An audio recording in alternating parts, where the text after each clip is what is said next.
kas, kad kuriu dainas.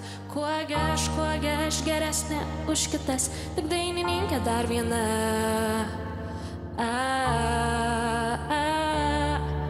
Išklausyk viešpatie mane. Padaryk mane ryškia žvaigždė. Ir aš žibėsiu. Padaryk. Bet žiūrėk, mes jau suklusom.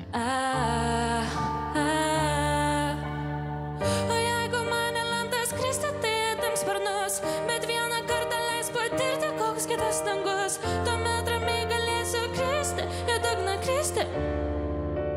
Ir šiam pasauliui reikia dainininkės dar vienos, kuri negali gyventi be dainos. Man iškart prieš akis stoja Bareikis, žinai, su, ta prasme, savo, ir man klausant šitos merginos, atrodo, kad kaip jinai, čia viskas yra aišku. Yra parašyta daina šitam projektui, nu, tipo, tikintis, kad čia bus priimtas kaip bairis, o kaip faina ir važiuojama, ne? Bet mintis gera, nes dar viena dainininkė, Dieve, padaryk čia mane dainininkę. Jo, bet tai tu dabar įsivaizduok, kaip jinai skamba tavo radijui, jeigu jinai neturi jokios istorijos, jeigu tu nežinai jokios potektis, jeigu neturi konteksto. Be sparnų, bet kas iš jų paslėptų ir baimės užsmuktų, toli nuskristi negaliu.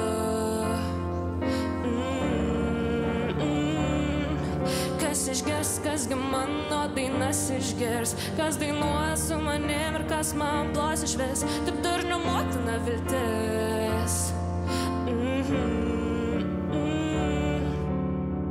Ar liko bent dar vienai žvaigždžiai vietos danguje, ar teks ištirpti tarsi snaigiai saulės kaitroje, kada ir aš galėsiu kilti, į dangų kilti.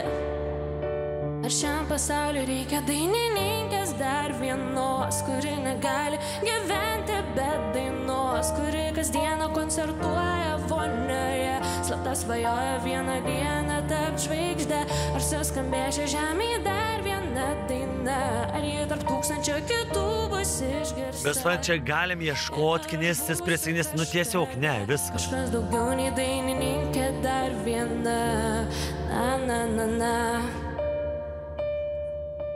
Išgirsk mane, išgirsk mane, išgirsk mane, išgirsk mane, išgirsk mane, išgirsk mane, išgirsk. Narkas, kad kuriu dainas.